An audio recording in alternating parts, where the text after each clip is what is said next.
Baru ketika saya kuliah, Masya Allah saya menemukan sebuah hidayah di situ, dekat sama Quran. Saya juga merasakan, oh Masya Allah, suatu nikmat ya. Dan akhirnya saya sering ke masjid. Udah bilang aja, kamu sekarang temannya Amrozi toh? Kamu sekarang temannya Imam Samudra toh? Pasti kamu itu latihan nembak kan? Dulu.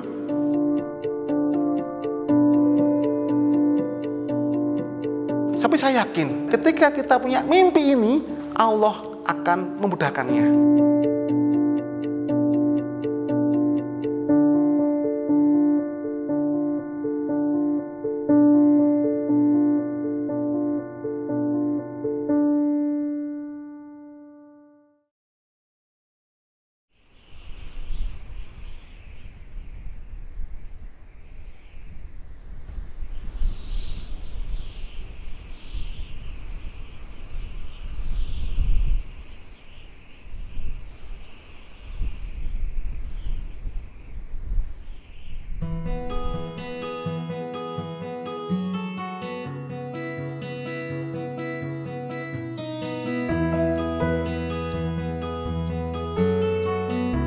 Nama saya Kurnianus Bantoro, saya adalah owner dari Argia Group, di mana Argia Group ini hari ini memiliki 2 perusahaan, yaitu CV Argia Teknologi Nusantara, yang kita berfokus kepada jasa konsultan digital marketing. Yang kedua adalah PT Argia Akademi Indonesia, yang kita berfokus menjadi sebuah sekolahan digital marketing dan juga teknologi informasi.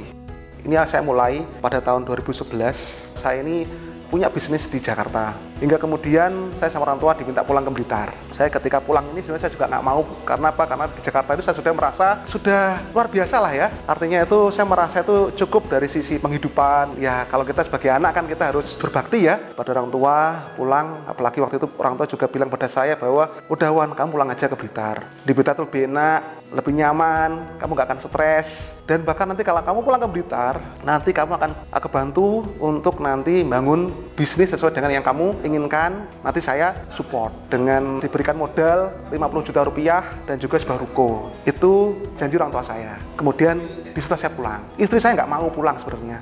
Mas, di Jakarta aja lebih enak mas. Di situ lengkap gitu ya. Apapun ada gitu loh. Tapi saya bilang, yaudah ini kalau orang tua udah pulang, udah minta gimana lagi gitu lah. Apalagi ini orang tua saya ya ini sudah pensiun, kangen sama cucu-cucunya, maka udahlah kita pulang aja sambil berbakti, sambil nanti mungkin merawat mereka kalau katakanlah nanti sakit dan sebagainya. Hari pertama kami di Blitar, baru pulang, ternyata yang terjadi di luar ekspektasi kami. Udah boyongan kan, nyampe Blitar, tiba-tiba ibunda saya waktu itu, dia bilang seperti ini, Wan, ini ada dokumen, kamu tanda tangan ini malam ini juga. Apa itu Bu? Udah kamu buka aja dulu, warnanya mapnya kuning gitu kan. Di sana ternyata tertera calon penerimaan PNS. Nah, detailnya ada di situ. Kamu tanda tangan ini, maka nanti kamu masuk menjadi PNS, masuk ke Kominfo. Saya bilang, loh Bu, mohon maaf sekali Bu, saya pulang ke Blitar, ya Bu ya, saya tidak ingin menjadi seorang PNS. Saya ingin ya Bu ya, memulai lagi bisnis yang sudah saya bangun di Jakarta ini. Saya pengen bangun lagi di Blitar. Enggak, kalau kamu ini tidak tanda tangan, maka kamu bukan anak saya. Waduh, kamu durhaka. Waduh, gitu kan. Kemarin kita tidak ada perjanjian seperti ini. Janji ibu adalah ketika saya pulang, maka ibu akan bantu saya support membangun kembali bisnis di Kota Blitar. Enggak, pokoknya kamu harus tanda tangan ini sekarang. Kalau kamu sekarang nggak tanda tangan, ya sudah. Kamu bukan anak saya, dan saya nggak mau lagi bicara sama kamu. Bahkan saya ingat kata-kata istri saya, bagaimana lagi mas, kita pulang kan niat kita itu untuk berbakti sama orang tua. Ya sudah, kita coba jalanin ini di Blitar. Kita coba cari jalan lain. Kalau misalnya memang ibundanya Mas Awan tidak mendukung kita, ya sudah. Kita coba cari jalan lain. Ingat Mas Awan, barang siapa yang bertawakal sama Allah, maka Allah akan memberikan rezeki dari jalan yang tidak disangka-sangka ya. Akhirnya saya coba bisnis saya yang di Jakarta, yang namanya Edunusa itu, saya coba buka di Blitar. Saya izin Mas Didin waktu itu, saya bikin banner-banner di sini, pelatihan, toko online. Waktu itu memang eranya toko online ya, karena tahun 2010 akhir itu ya, sampai 2011, Tokopedia baru aja muncul. Orang-orang waktu itu ketika mau jualan online harus bikin toko online. Saya buka di Blitar. Nyatanya apa? Nggak laku ya. Nggak laku. Orang Blitar nggak ngerti kayak gitu zaman itu ya. Nggak paham. teman-teman SMA saya yang masih di Blitar siapa ya? Saya pengen silaturahim nih gitu. Di Facebook saya posting seperti itu. Loh, ada WhatsApp waktu itu ya? Nggak ada WhatsApp. Kita komunikasi pakai email atau pakai Facebook. Alhamdulillah waktu ada teman SMA saya yang langsung respon, namanya Mas Taufan Rezafri. Ada Mas Awan gitu. Saya main ya, boleh. Kita ngobrol waktu itu. Terus saya curhat. Mas Jeffrey, Mas saya tuh bingung Mas. Saya tuh kan pulang ke Blitar tuh kan karena permintaan ibunda saya waktu itu. Namun ketika saya nyampe Blitar ini ternyata ibunda saya pengen jadi PNS. Bahkan hari ini Mas Jeffrey, ini sudah hari keempat saya di Blitar. Namun rupanya ibunda saya nggak mau ngajak ngomong sama saya. Mas, bisa nggak bantu saya? Di Blitar ini, barang apa yang bagus yang bisa saya jualkan online? Saya punya om yang lagi produksi bikin tas batok kelapa. Barangnya bagus-bagus. Nah, singkat kata, kita coba online-kan. Ya, sampai 1 bulan 2 bulan itu ya kita coba berupaya melakukan ini, namun rupanya tidak ada hasil penjualan yang bagus. Sampai ada pameran di Jakarta, kita ikut, kita ke Jakarta waktu itu dengan uang sisa saya, kita berangkat ke Jakarta, kita ikut pameran, rencana 3 hari, barangnya nggak laku. Sampai pusing, karena pusing ya saya stres, akhirnya barang ini saya kasih ke pengunjung yang datang, sambil saya kasih kartu nama. Tujuannya mungkin gitu ya, niat saya, kalau nanti dia pengen tas batok, nanti order ke saya. Tapi ya malah habis ya, kita nggak bisa pulang. Untungnya waktu itu kita nggak nginep di hotel ya, kita nginep di rumah sahabat saya, guru saya nginep di situ, yang awalnya 3 hari, ini mundur sampai 1 bulan. Hampir setahun kemudian, setelah pulang dari Jakarta, baru kemudian saya melihat, Mas Jeffrey ini ternyata dia punya kemampuan coding. Akhirnya saya bilang seperti ini, Mas Jeffrey, bagaimana kalau hari ini kita kolaborasi, ya? Saya yang akan marketing, ya. Mas Jeffrey bikin websitenya. Wah, boleh. Terus apa namanya Mas Awan? Apa ya? Saya pengen ada kata-kata cahayanya. Karena saya pengen usaha kita nanti Mas Jeffrey itu bisa menginspirasi banyak orang. Bisa menjadi cahaya bagi sekitarnya. Loh, apa namanya? Mungkin namanya Nur gitu, gimana? Nur website. Wah, masa Nur website sih gitu kan? Light website, apa mana gitu kan? Udah, coba kita pakai Google Translate ya. Kita ketikkan cahaya di situ, kita coba terjemahkan dari bahasa yang hurufnya A, Azerbaijan, sampai yang Z ya. Ternyata kita ketemu sebuah arti yang bagus, itu dari bahasa Baskui. Namanya adalah cahaya sama dengan argia dalam bahasa Baskui. Nah, di hari itulah kami melahirkan argia ini, tepat pada sekitar tanggal 10 Agustus tahun 2011. Dengan modal itu, oke Mas, ini nama udah ketemu, kita butuh bikin website, kita butuh bikin kartu nama, saya butuh dana sekitar segini, Rp750.000, kira-kira bagaimana? Ya sudah Mas Wawan, pakai gajiku dulu. Ini dari apoteker, kita bikin argia ini. Masih belum CV waktu itu, tapi ketika akhirnya, ya beberapa bulan kemudian, saya ketemu dengan sahabat ngaji saya, dia tahu kalau saya lagi bikin sebuah perusahaan IT, dia bilang seperti ini, Mas Awan bikin CV, ya, bikin CV, saya kasih modal Rp1 juta. Oh gitu Mas, iya Mas, bikin CV nanti tak bantu marketing, nanti nyari-cari proyek-proyek di pemerintahan. Oh siap Mas, saya dikasih 1 juta, baru kemudian saya bikin CV, bikin legalitas, dan benar 2 bulan kemudian ketika CV ini jadi, saya dapat proyek dari beberapa pemerintahan, dan alhamdulillah dari awalnya saya dengan Mas Jeffrey ya, modal Rp750.000, kemudian kita berkembang sampai saya mungkin punya sampai hampir 20 orang karyawan. Wah, seperti itu ya. Jadi, ya secara singkat seperti itu ya. Panjang ya.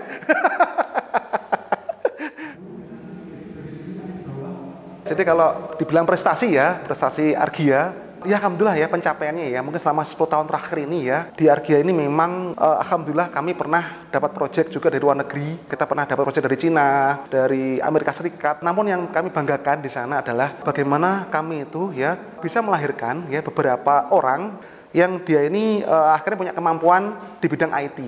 Dari Argia ini berdiri sejak 10 tahun yang lalu, kami tuh melihat ya beberapa murid atau siswa kami ya itu lebih sukses dibandingkan kami, itu bagi kami itu sudah prestasi tersendiri. Percuma kalau kami terus yang di depan. Sampai kalau Argia sendiri memang kan tadi selain di jasa web, akhirnya kita pindah ke jasa konsultan digital marketing. Nah, ketika di jasa konsultan digital marketing ini alhamdulillah kami sudah nangani juga beberapa brand besar di Indonesia untuk ke arah pemasaran digitalnya. Kami sampai pernah menjadi ini ya mitra juga ya dari sebuah brand juga di Indonesia untuk menjualkan secara online. Dan waktu itu kami sempat menjadi terbaik. Kalau boleh saya sebut di sini ya, dan itu juga sangat nolong kami gitu ya. Itu dari namanya Resnes Gallery dan juga Orlin dari Jakarta. Itu yang ownernya namanya Mbak Uun, ya. Ini seorang yang luar biasa. Mungkin kalau Mbak Uun juga nonton ini, saya juga mengucap terima kasih banyak Mbak Uun, karena di waktu itu ketika Mbak Uun datang, ya memang kondisi kami Argia itu sempat kolaps tahun 2016 awal. Waktu itu kita terima project besar dari Jakarta, hampir setengah miliar. Cuman kemudian cancel. Kenapa? Karena yang punya project ini bangkrut mendadak. Dia memang usahanya lebih ke arah keberangkatan umroh. Jadi dia bikin aplikasi ya untuk kebutuhan umroh ini. Tapi ternyata dia bangkrut, nggak bisa berangkatin jemaah. Masuk TV waktu itu. Nah di situ kami, waduh gitu, uangnya nggak cair ini. Nah dari sinilah saya benar-benar belajar tentang digital marketing itu sendiri. Karena apa? Karena selama ini saya memang ke arah jasa web. Jasa web itu ya gampang ya. Saya tinggal promo ke teman-teman pengusaha yang butuh web, selesai. Tapi ini saya harus nangani produk retail, produk yang untuk ke pasar umum. Seperti apa? Dan selama ini saya mungkin nanganinya lebih ke arah SEO ya, website, biar nanti rame trafiknya gitu doang ya. Tapi saya nggak pernah menangani produk. Ya, tapi dari sini saya banyak belajar. Masya Allah, waktu itu saya merasa dapat uang itu gampang banget ya. Tiker ya, itu juga laris ya, perekaman umroh juga laris, dan luar biasanya di situ kami dapat ilmu yang sangat banyak tentang tentang digital marketing itu sendiri. Nah dari sanalah saya merubah, saya pivot dari yang awalnya tadi jasa website ya, berubah menjadi konsultan digital marketing, hingga kemudian ya ada sebuah acara tentang ini ya, Meet the Investor. Jadi sebuah acara yang diadakan oleh Tangan di Atas sekitar akhir tahun 2018, saya mencoba ikut. Waktu itu saya menghadirkan sebuah konsep bisnis tentang sekolah digital marketing. Memang waktu itu ya, ketika saya ikut itu ya, Argia Academy ini sudah ada, namun masih sangat belum benar-benar kita launching ke pasar. Orang-orang dekat saya aja yang tahu kalau saya punya Argia Academy ini, yang memang saya memberikan pelatihan-pelatihan secara privat. Ketika Meet Investor itu, saya memberikan diri untuk ikut. Dari waktu itu yang ikut berapa ya? Puluhan waktu itu yang ikut. Kami waktu itu juga ikut semacam bootcamp. Nah, di hari terakhir disuruh presentasi gitu ya. Ya alhamdulillah, saya termasuk salah satu yang mendapatkan investor ini ya, diinjek oleh teman-teman dari puluhan itu. Memang yang diinjek cuma 2 waktu itu. Dan saya adalah salah satunya. Waktu itu saya juga merasa bingung juga. Wah, bagaimana ini kok bisa dapat itu ya? Waduh, ya saya sempat bingung ya nih. Bagaimana nanti mengelolanya, bagaimana nanti ini saya harus menjalankannya gitu ya. Kemudian ya inilah kita bentuk sebuah kampus dengan nama Argia Academy. Benar-benar akhirnya apa yang menjadi mimpi saya itu akhirnya terwujud gitu ya. Dan memang ini mimpi saya yang saya Masya Allah gitu ya. Saya nggak ngira ya mimpi ini bisa terwujud secara cepat. Di tahun 2017 atau 2018 ketika rapat sama tim ya, saya bilang ke tim seperti ini, teman-teman, saya bermimpi tahun 2019 nanti kita punya kampus digital marketing. Ada yang tim saya waktu itu angkat tangan. Mohon maaf Pak Wawan, mimpi Bapak ketinggian. Bapak lihat kita aja masih seperti ini gitu kan. Kita masih omset belum seberapa. Itu sulit Pak gitu. Wah, anak ini berani gitu. Saya bilang seperti ini. Udah, enggak apa-apa, itu mimpi saya. Biarkan saya bermimpi, tapi saya yakin ketika kita punya mimpi ini, Allah akan memudahkannya. Yang penting kita punya mimpi dulu. Entah nanti kayak gimana, kita punya kampus atau enggak itu urusan terakhir. Yang penting saya mimpi dulu. Mimpilah kamu setinggi-tingginya. Kalau kamu nanti gagal, kamu nanti akan tetap nyangkut di tiang listrik. Tapi kalau kamu mimpi cuma setinggi tiang listrik, maka nanti kamu turunnya bisa sampai got. Ya, jadi kalau untuk di Argia Academy ini ya, proses pendidikannya, karena kita kampus ya, kita yang utama itu kita program 1 tahun. Jadi setelah D1 tentang digital marketing, di mana nanti lulus, kami jamin alumninya langsung kerja. Nggak kerja, uangnya kami kembalikan 100%. Bahkan hari ini ya kami sedang bekerja sama ya dengan salah satu kampus di Surabaya untuk kita membuat sebuah program D3. Jadi program 3 tahun tentang digital marketing. Sehingga dijamin ketika pun nanti cari pekerjaan sendiri pun lebih gampang. Bahkan kalau misalnya ada yang request, Pak Wawan, saya pengen tenaga digital seperti ini. Kami saya bantu untuk apa? Untuk menciptakan tenaga digital. Ketika kita sebagai perusahaan merekrut seorang tenaga digital, biasanya kita harus mentraining dulu. Karena mungkin dia belum siap, mungkin dia belum paham gitu ya. Tapi kalau di Argia Academy ya, requestnya Anda itu apa? Kami akan bantu siapkan. Pak Wawan, saya pengen ya tim saya nanti itu jago closing. Oh siap, kami akan bantu ya menciptakan orang-orang ini jago closing. Pak Wawan, saya pengen tim saya nanti Pak jago SEO. kita siapkan. Pak, saya mau butuh yang jago Facebook Ads. Oke, kami siap. Seperti itu ya. Jadi singkat kata, memang kalau kami di Arga Academy ini ya, kami memang menyesuaikan dengan kebutuhan industri. Bahkan benar-benar langsung. Tidak hanya by teori, atau kita hanya melihat kira-kira sekarang di pasar tuh butuhnya apa sih? Enggak. Kita malah langsung berkonsultasi dengan perusahaan tersebut. Anda butuhnya apa? Mari Pak, saya bantu siapkan Pak ini Pak. Jadi saya tuh dalam hidup tuh memang kayak, saya merasa tuh kayak penuh dengan drama. Jadi dulu pernah saya tuh pengen bunuh diri sampean. Mungkin ini juga cara Allah untuk menterabiah saya, untuk mungkin mendidik saya. Jadi waktu itu ya ketika saya masih kuliah, saya ini menjadi salah satu calon mahasiswa terbaik. Semester pertama itu IPK saya sangat tinggi sekali. Mungkin nggak masuk akal. Saya pun juga merasa nggak masuk akal. Kenapa? Karena saya selama sekolah dari SD sampai SMA, saya tuh nggak pernah mendapatkan prestasi yang sangat tinggi. Hampir tidak pernah saya. Paling maksimal itu paling cuma ranking 2 lah. Karena saya kuliah di Sekolah Tinggi Telkom atau SMT Telkom, sekarang namanya menjadi Universitas Telkom. Itu dengan passion saya. Di situ saya ngambil jurusan informatika. Benar-benar bagi saya itu tuh seneng banget, saya seneng, suka gitu loh. Jadi ketika kuliah itu tuh, ya saya tuh enak lah ya, nggak merasa beban. Sampai akhirnya ketika ujian itu ya, UAS dan sebagainya ya, semester pertama itu tuh nilai saya yang terbaik, tertinggi semua. Yang waktu itu di total, memang saya malah tertinggi sekampus. Nah, dengan perasaan bangga seperti itu, saya pulang ke Blitar, mengabarkan informasi ini pada orang tua saya. Saya pulang naik kereta ya, cuapek gitu ya, sore lah ya, sore menjelang paling maghrib gitu ya, baru nyampe. Saya baru buka pintu ya, Assalamualaikum gitu kan. Orang tua saya nggak jawab salam. Wan, masuk. Wan, sini. Wah, apa ini? Saya masih pakai tas gitu, Saya buka pintu gitu kan. Oh iya Bu, duduk. Kamu duduk sekarang. Kamu sekarang temannya Amrozi toh? Kamu sekarang temannya Imam Samudra toh? Loh. Maksudnya apa? Karena memang waktu itu ya, itu habis pengeboman Bali. Kalau nggak akhir tahun 2002, 2003 mungkin saya pulang ya. Itu memang di Bali itu habis ada kejadian bom besar itu ya. Saya kaget, saya digituin. Loh enggak Bu, saya di Bandung itu, saya kuliah itu ya belajar. Enggak, kata teman kamu, ya kamu itu kalau udah ke masjid, enggak pulang-pulang. Pasti kamu itu latihan nembak kan? Dulu, apa hubungannya Bu masjid dengan nembak? Udah ngaku aja. Bu, enggak, saya enggak seperti itu. Saya di sana saya belajar Bu. Insya Allah saya yang terbaik. Enggak mungkin. Kamu selama ini enggak pernah dapat nilai bagus. Enggak, kamu pasti bohong. Udah ngaku aja. Pak, ada Pak, anakmu Pak. Nyapo. Bapak saya kayak gitu. Ini anakmu ngebom. Loh, iya toh, ngebom di mana? Waduh gitu kan. Saya sampai, enggak udah.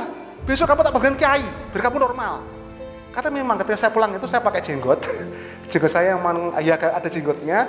Celana saya cingkrang waktu itu. Selama di Bandung itu memang saya belajar ngaji ya.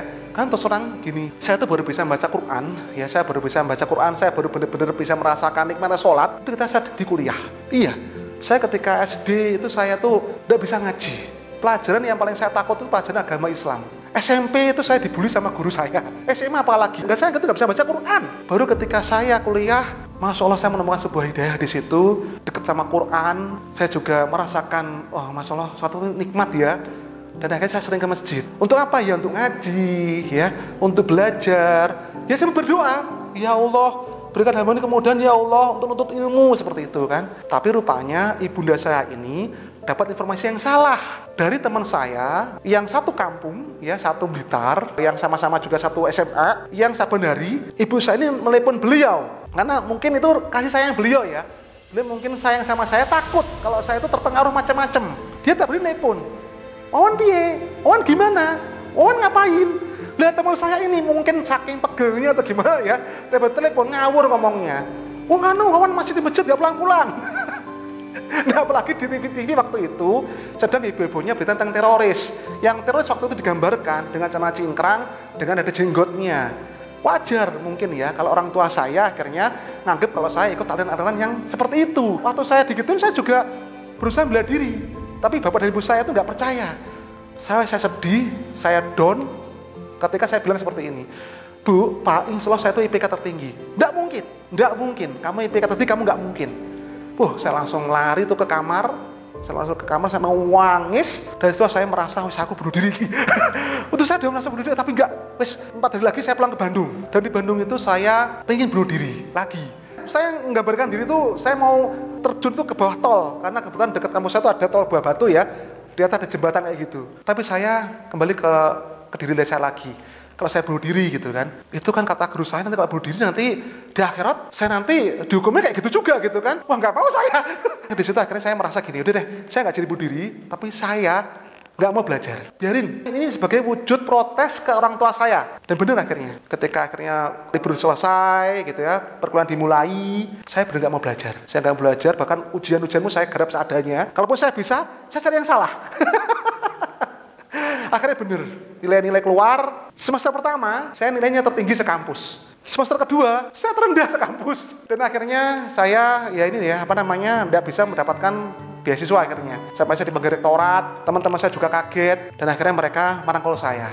Wan, kamu kenapa? Kenapa kamu kayak gini? Gitu loh. Ustadz saya waktu itu yang ngejid di masjid pun juga meluk saya. Karena tahu berita itu heboh waktu itu kan. Saya dipeluk, saya cuma dibilang seperti ini. Udah Mas Awan, kalau kamu sekarang ada masalah, ya udah itu ikhlaskan aja. Kamu harus kembali pada dirimu sendiri. Kalau kamu nilai kayak gini, aku tahu kamu tuh nggak mungkin kayak gini gitu loh.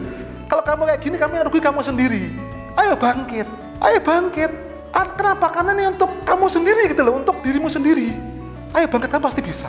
Saya bilang, saya cerita gini-gini, udah kan kamu bangkit, terus bangkit pokoknya. Lepaskan itu, lepaskan. Udah saya berubah ikhlas, saya berupaya untuk bangkit lagi. Alhamdulillah, semester 3, IPK saya tinggi lagi, di atas 3,5. Sampai kemudian ketika saya lulus, saya tetap menjadi mahasiswa terbaik. Nah jadi alhamdulillah seperti itu ya. Jadi kadang ketika kita punya masalah seperti itu, memang mungkin setan itu akan membisikkan kita untuk ya kayak gitu ya. Entah bunuh diri, entah apa, kayak gitu ya. Tapi ingat ya, bahwa semuanya tadi ada jalan keluarnya. Jangan jadikan bunuh diri itu menjadi jalan akhir. Tapi berupayalah untuk bangkit.